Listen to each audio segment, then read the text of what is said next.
Hello friends, அஸ்ஸலாமு அலைக்கும். நாங்கள் இன்றைக்கி ஸ்ரீலங்கன் ஸ்டைலுக்கு வெளியே நல்ல கிறிஸ்பியாகவும் உள்ளே நல்ல சாஃப்டாகவும் நல்ல ஜூஸியாகவும் எப்படி பூந்தி செய்கிறதுன்னு பார்ப்போம். வெல்கம் டு மைஃபா ரெசிபி. நீங்கள் இன்றைய என்னோடய வீடியோ ஃபஸ்ட் டைம் பார்க்குறேன், சப்ஸ்கிரைப் பண்ணிக்கோங்க.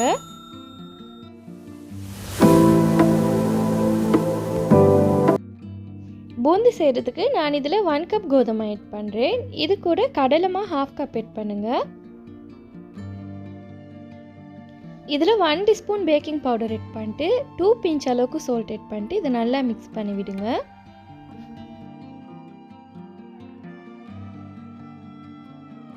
இப்போ இதில் கொஞ்சம் கொஞ்சமாக வாட்டர் ஆட் பண்ணிட்டு நல்லா திக்கான பட்டராக இதை கரைச்சி எடுக்கணும்.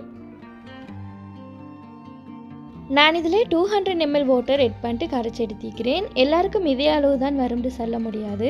சம்டைம் கொஞ்சம் கூடும், சம்டைம் கொஞ்சம் குறையும். நீங்கள் பார்த்து நல்லா திக்கான பட்டராக கரைச்சி எடுத்துக்கோங்க. இப்போ நான் இதில் ஒரு 1/4 டீஸ்பூன் அளவுக்கு வெண்ணிலா எசன்ஸ் ஆட் பண்ணுறேன். இது கூட ரெட் ஃபுட் கலர் ஆட் பண்ணிட்டு இதை நல்லா மிக்ஸ் பண்ணி விடுறேன். பாருங்கள் ஃப்ரெண்ட்ஸ், இதோட கன்சிஸ்டன்சியை உங்களுக்கு பார்க்கக்குள்ளே விளங்கும். நல்லா கட்டி இல்லாமக்கு நான் இதை கரைச்சி எடுத்திக்கிறேன். இப்போ இதை ஒரு ஓரமாக வச்சுட்டு அடுத்தது சுகர் சிரப் எப்படி செய்கிறதுன்னு பார்ப்போம். நான் இதில் 1.5 கப் சுகர் ஆட் பண்ணுறேன், 350 கிராம். இதில் 3/4 கப் வாட்டர் ஆட் பண்ணிட்டு ஸ்டவ்வை மீடியம் ஃப்ளேமில் வச்சுட்டு சுகர் நல்லா கரையிற வரைக்கும் கொதிக்க விடுறேன்.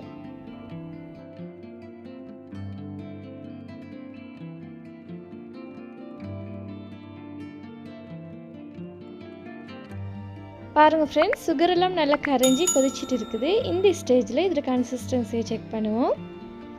பாருங்கள் ஃப்ரெண்ட்ஸ், இது இந்த மாதிரி கையில் நல்லா ஒற்றை பதமாக வரணும். ஒரு நாள் பதத்தை விட கொஞ்சம் லூஸ் ஆகிடுங்க.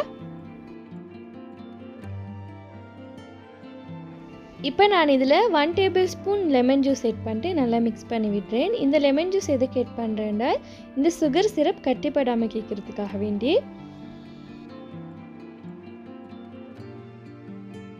நான் இந்த சுகர் சிரப்லேயும் ரெட் ஃபுட் கலர் ஆட் பண்ணிட்டு நல்லா மிக்ஸ் பண்ணி விடுறேன்.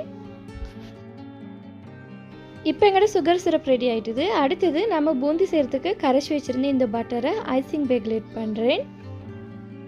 உங்கள்கிட்ட ஐசிங் பேக் இல்லாட்டி மில்க் பவுடர் பேக்கெட்டும் யூஸ் பண்ணலாம்.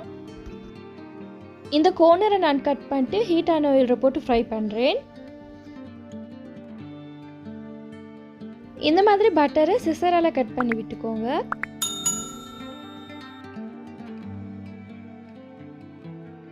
ஸ்டவ்வை மீடியம் ஃப்ளேமில் வச்சுட்டு இது 2 பக்கமும் நல்லா பெரட்டி விட்டு ஃப்ரை பண்ணிவிடுங்க. இப்போ இது நல்லா ஃப்ரை ஆகி வந்ததுக்கப்புறமா இந்த சூட்டோடையே நான் சுகர் சிரப்பில் இதை ஆட் பண்ணுறேன்.